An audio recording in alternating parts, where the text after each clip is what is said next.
Super to je, dneska čaká 15. ročník, konečne nás to baví to organizovať, takže sa veľmi tešíme. Poď!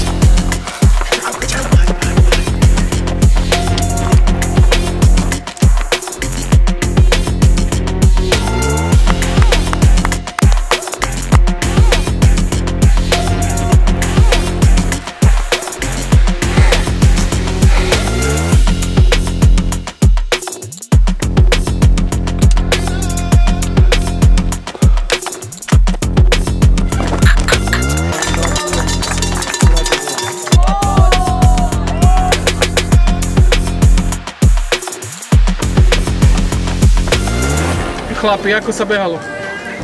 No, dneska ťažko, no. Víťazstvo je vždy, keď kto dosiahne vrchol a v zdraví. Takže ďakujem a vidíme sa na ďalší ročník. Takže víťazili sme všetci. V mojom prípade to nebol beh, bolo to plazením vpred. Nie, bolo to také turisticky poňaté, ale bolo to krásna trasa, teším sa o rok.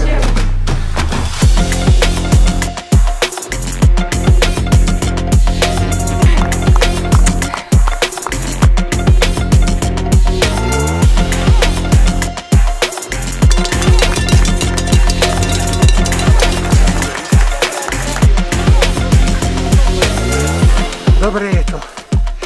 Ani sa mi neprisnilo, že to ešte sa vyškrábem. Radšej sa zodrať ako zhrdzavieť. Je to ťažké trošku.